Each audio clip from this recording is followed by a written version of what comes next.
Okay, I think it's time to put in our wood rails. We've got one on the right, plunger lane, left, and top. And we're doing that now in this order because in order for us to do our metal guides, they need to run right up against that rail. So we want the rail in place first so that we can place the rest of the metal guides. Okay, so if you look at this reference image, this rail starts more or less right above where that GI lamp starts. So we'll go ahead and add a cube, 1 inch tall. That's fine. We're going to move it up a ½ inch so it's sitting right on the play field. We are going to make it a ½ inch thick and then move it over a ¼ inch so it's lined up with the play field. Then directly overhead, we're going to move it right there, which is approximately where it should start. And then we're going to grab this face and we'll just drag that down to, take a look at where it stops. Maybe we don't have a good reference for that. Doesn't matter, it's under the apron, how about that? So there we go. There's one.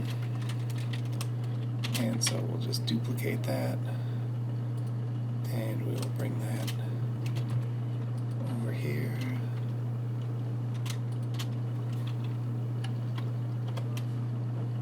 Grab the wrong thing. There we go.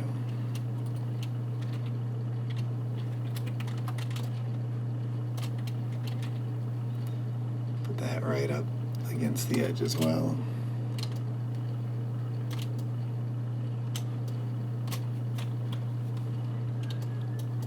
And this one goes from beneath the apron up to just over the center point of this insert. So we will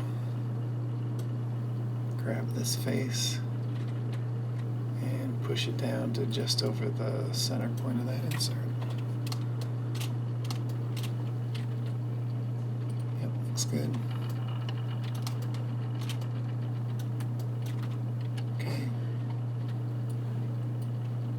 So we'll duplicate that one and we'll rotate it.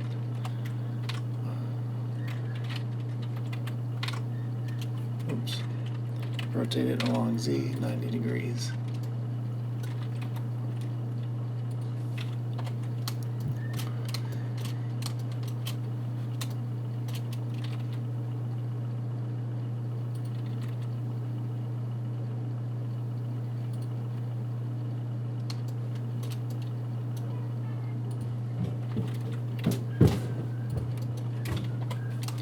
It isn't abundantly clear that we are under a pandemic lockdown and my kids are bouncing off the walls upstairs.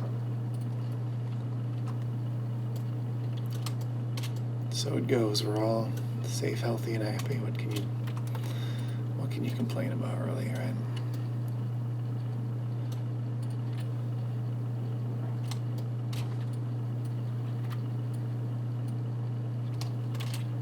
Rather hear that than silence.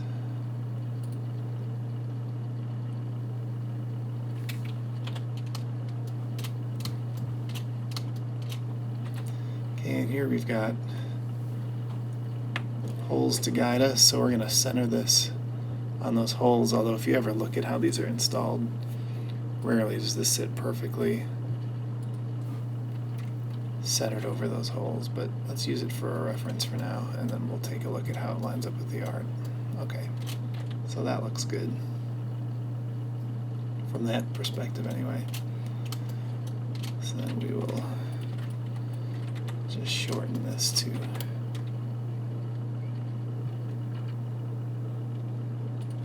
right there based on our reference images for it. Just checking my reference again, make sure we do this right.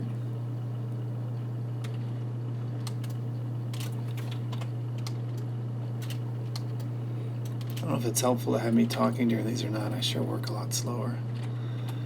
But then this comes and matches the angle of this metal guide. We're going to have to eyeball that to some degree and then picture the ball rolling off of that onto the metal guide. It looks like it really comes right up to where that insert art starts. Looks like maybe that comes up a little. Okay, so that should be placement of all of the rails then. Let's take those up to the bottom. All right. Excellent. And then we're just going to texture these real quick. So we'll go to our shading view. We're going to create a new material for this. We're going to call it wood rails. I'm going to solo the wood rails for now.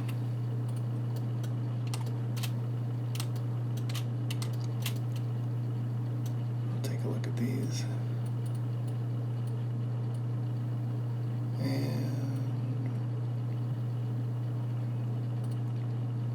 Start with our base color is going to be black or near black.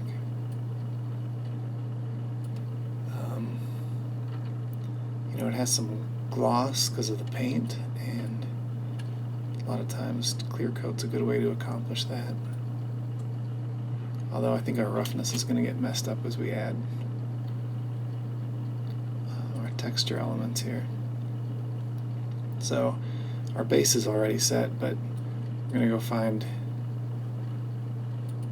a wood texture to use.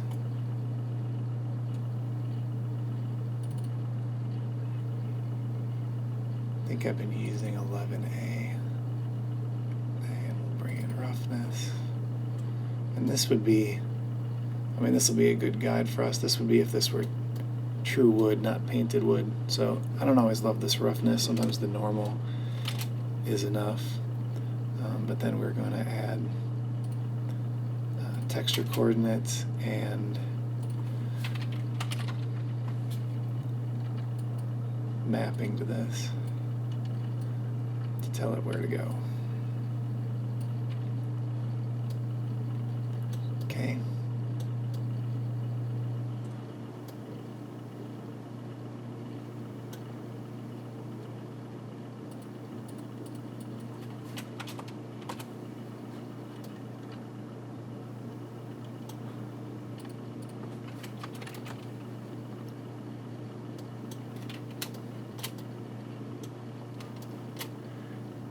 Here. I don't know, that just looks like too much.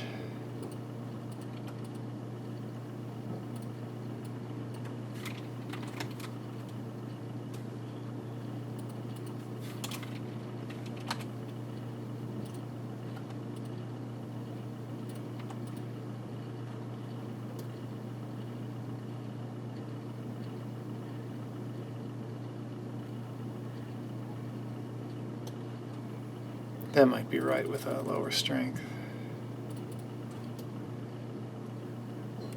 Yeah, there we go. Just take one quick look at this. Where some light is hitting it, make sure that we're picking up that normal map.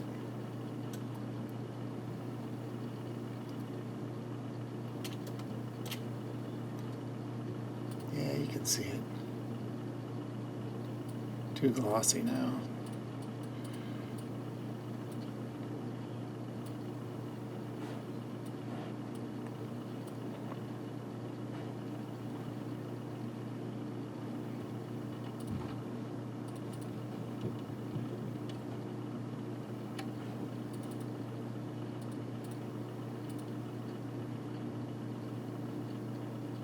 I know on my meteor you can really see the light kind of in the grooves of the texture of the wood.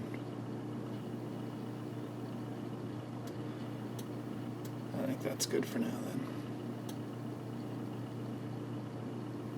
Still pretty glossy, but we'll tweak that if we need to.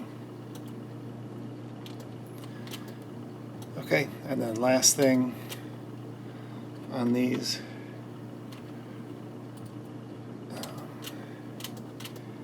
is to add some modifiers to pretty them up a little bit.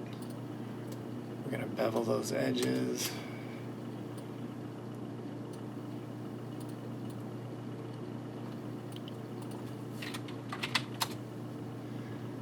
So that all the edges are just rounded a little bit so they look like they are actually cut. Never see a woodcut at a perfect 90-degree angle at the corner, so that looks good. Now this doesn't actually get applied to the mesh that comes over to Visual Pinball. If we had a good rendering engine, we would create a like a normal map that would bring those over, but Visual Pinball, we just pre-render everything because the rendering engine ain't gonna do much for us.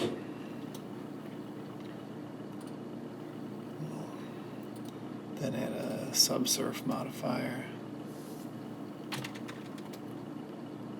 Take a look. I knew that would get weird. So we can change the angle that this is applied. There we go. Okay, so now we've got nice beveled edges, we have a texture on there, we have black paint, we have these in place, so that next we can do our metal ball guides.